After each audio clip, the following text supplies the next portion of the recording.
कभी सोचा है वो रिश्ता जो कभी तुम्हारी पूरी दुनिया था, जब टूटता है तो ऐसा क्यों लगता है कि तुम्हारे अंदर कुछ मर गया हो? तुम्हारा दिल जो पहले किसी और की धड़कनों से बंधा था, अब अचानक खाली क्यों लगने लगता है? क्या वो इंसान जो कभी तुम्हारी हर छोटी बात को जानने की कोशिश करता था, आज तुम्हारी गैर मौजूदगी भी महसूस नहीं करता? अगर तुम्हारा भी हाल कुछ ऐसा ही है तो ये वीडियो तुम्हारे लिए है, क्योंकि आज हम बात करेंगे उस मनोवैज्ञानिक और भावनात्मक तूफान की जिससे हर इंसान ब्रेकअप के बाद गुजरता है। और सबसे जरूरी बात, कैसे इस दर्द को अपनी ताकत में बदला जाए। चलो इस सफर को शुरू करते हैं। नंबर 1, ब्रेकअप का पहला झटका। जब यकीन करना मुश्किल होता है, जब किसी लड़की का ब्रेकअप होता है तो सबसे पहले जो फीलिंग आती है वो होती है इनकार। उसे लगता है कि शायद ये बस एक झगड़ा था, शायद वो वापस आएगा, शायद अभी सब कुछ ठीक हो जाएगा। वो बार बार अपने फोन की तरफ देखती है, उम्मीद करती है कि कोई मैसेज आएगा। हर नोटिफिकेशन उसे लगता है कि शायद उसी का होगा। लेकिन जब दिन बीतते हैं और कुछ नहीं बदलता तो दिल पर पहला बड़ा झटका लगता है। मनोवैज्ञानिक के अनुसार कुछ कारण है, जैसे कि जब कोई रिश्ता टूटता है तो दिमाग इसे एक अचानक हुए हादसे की तरह लेता है। जैसे किसी को एक पल में नौकरी से निकाल दिया जाए या अचानक किसी अपने की मौत हो जाए। हमारा दिमाग अटैचमेंट की वजह से एक झूठा भरोसा बना लेता है कि यह रिश्ता कभी नहीं टूटेगा। ब्रेकअप के बाद दिमाग इस भरोसे को तोड़ने से मना करता है और हमें झूठी उम्मीदें देने लगता है। यही वजह है कि कई लड़कियां ब्रेकअप के बाद भी एक्स को स्टॉक करने लगती हैं, पुराने चैट्स पढ़ती हैं, पुराने फोटोज देखती हैं और खुद को यकीन दिलाने की कोशिश करती हैं कि शायद सब पहले जैसा हो सकता है। लेकिन सच तो यही है, जो चला गया वो लौटता नहीं। नंबर 2, दर्द जो है अंदर तक महसूस होता है।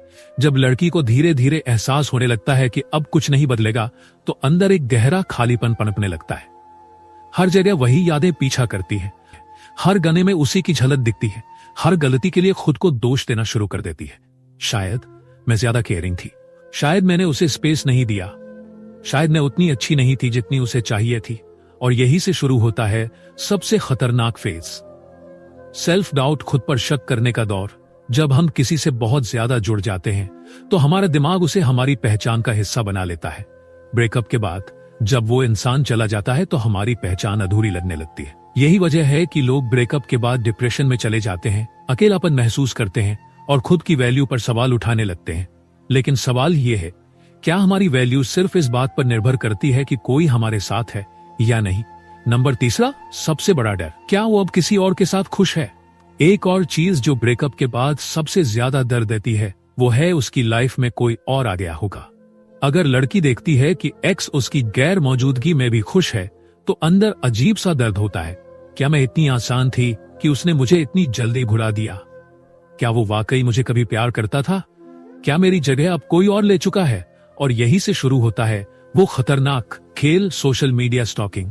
लड़की बार बार इंस्टाग्राम, व्हाट्सएप, फेसबुक खोलकर देखती है कि उसने क्या पोस्ट किया है, कौन उसकी स्टोरी में है, किसके साथ घूम रहा है। अगर वो खुश दिखता है तो जलन और बढ़ जाती है, अगर वो उदास दिखता है तो एक उम्मीद जगती है कि शायद वो भी तकलीफ में है। ब्रेकअप के बाद हमारा दिमाग डोपामीन, हैप्पी हार्मोन को मिस करने लगता है।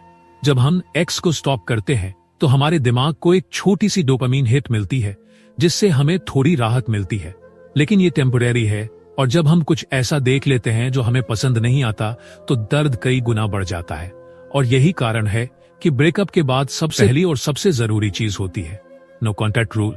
तो अब सवाल उठता है, तो अब क्या करना चाहिए? अगर तुम भी इसी दौर से गुजर रहे हो तो सबसे पहला स्टेप है अपने दिमाग को ये यकीन दिलाना कि तुम्हारी पहचान सिर्फ इस रिश्ते तक सीमित नहीं थी।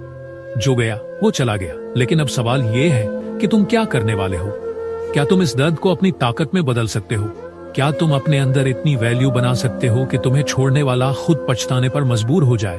अगर हाँ, तो अगले चैप्टर में जानेंगे कैसे अपने हेटर्स, दुश्मनों और एक्स को पछताने पर मजबूर किया जाए। कौन कौन सी गलतियां हमें कभी नहीं करनी चाहिए। अगर तुम ये जानना चाहते हो तो कमेंट करो, नेक्स्ट चैप्टर चाहिए।